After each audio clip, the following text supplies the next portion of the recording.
Grade में mathematics में सिर्फ 56 मार्क्स थे। और 11th ग्रेड में क्योंकि मैंने कॉमर्स लिया था तो मेरे पास मैथमेटिक्स एज अ ऑप्शन थी कि मैं मैथ को चूज़ करूं या ना करूं, लेकिन मैंने मैथ को चूज़ कर लिया था।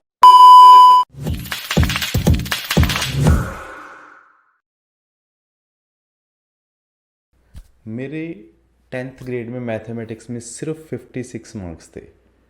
और 11th ग्रेड में क्योंकि मैंने कॉमर्स लिया था तो मेरे पास मैथमेटिक्स एज अ ऑप्शन थी कि मैं मैथ को चूज़ करूं या ना करूं, लेकिन मैंने मैथ को चूज़ कर लिया था। लेकिन जैसे ही सेशन स्टार्ट हुआ मुझे ये समझ आ गया था बड़ी जल्दी कि भी मैं बहुत बड़ी प्रॉब्लम में फंस गया हूँ, क्योंकि क्लास में मुझे कुछ भी समझ नहीं आ रहा था और मुझे लग रहा था कि भी math is not my cup of T. उसी दौरान मैंने अपनी कोचिंग क्लासेस भी स्टार्ट कर दी थी मैथमेटिक्स की। जो मेरे कोचिंग के जो टीचर थे, ये कुछ इनिशियल सेशंस की ही बात है, वो कुछ टॉपिक समझा रहे थे और मैंने उनको क्लियरली कह दिया था कि सर आपने ये जो कुछ भी वाइट बोर्ड पे लिखा है ना, ये मुझे कुछ भी समझ नहीं आया। और मुझे याद है कि वो ड्राइंग रूम में हमें पढ़ाया करते थे और वो उसी उसी वक्त वो वहाँ ड्राइंग रूम छोड़ के अपने लिविंग रूम में चले गए और वहाँ से एक बुक उठा लाए और वो बुक थी 7th ग्रेड की एनसीईआरटी की।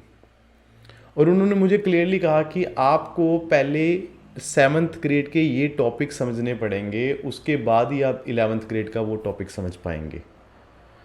तो मैं थोड़ा सा घबराहट में था कि भी अगर 11th क्लास का एक अपने आप में मैथमेटिक्स का बहुत ज़्यादा बड़ा सिलेबस था उस टाइम पे हमारा, और मुझे लगता था कि अगर हम 7th के टॉपिक करने में टाइम वेस्ट करेंगे तो 11th का कैसे करेंगे। लेकिन वो मेरे जो टीचर थे वो क्लियर थे कि जब तक आप 7th के ये टॉपिक नहीं समझोगे मैं 11th का टॉपिक वो समझाऊंगा ही नहीं आपको। मुझे याद है 2 दिन मैंने 7th के वो टॉपिक जो थे वो अच्छी तरह से कॉन्सेप्ट क्लियर किए और उसके ऊपर जो भी क्वेश्चंस वगैरह सॉल्व करके सर को दिखाए और वो कहते ठीक है अब आप समझो ये टॉपिक, और वो मुझे टॉपिक समझ आ गया। और उसके बाद ये एक रूटीन मैटर हो गया, जब भी मैं कुछ बोलता था उनको कि मुझे ये टॉपिक समझ नहीं आया तो वो अपने लिविंग रूम में जाते थे और कभी वो 8th क्लास के एनसीईआरटी उठा लाते थे और कभी वो 9th क्लास के एनसीईआरटी उठा लाते थे, कभी 10th क्लास के एनसीईआरटी उठा लेते थे। और ये एक बहुत ही रूटीन अप्रोच हो गई थी मुझे मैथमेटिक्स समझाने में। और विद इन मंथ्स मेरे में बहुत सारे चेंजेस हो गए थे, क्योंकि मेरा एक बहुत ही क्यूरियोसिटी और इंटरेस्ट जनरेट हो गया था मैथमेटिक्स में। और I started liking mathematics after certain period of time. और दिसंबर के एग्ज़ाम में मुझे याद है कि मेरे I topped in the entire school और मेरे 90 मार्क्स थे मैथमेटिक्स में, और जो सेकंड हाईएस्ट थे वो मेरे फ्रेंड के 56 थे।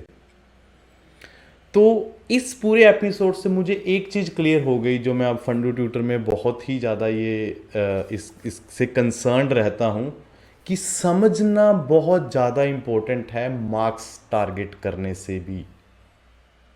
अगर आपको कॉन्सेप्ट समझ आ गए तो एज अ आउटकम आपका रिजल्ट बढ़िया ही होगा। पर अगर आपको कॉन्सेप्ट समझ नहीं आए, एक तो आपका रिजल्ट की बढ़िया आने के चांसेस बहुत कम हो जाते हैं। अगर बाई चांस रिजल्ट बढ़िया आ भी गया तो आपका जो वो सारी जर्नी होगी वो बहुत स्ट्रेसफुल रहेगी।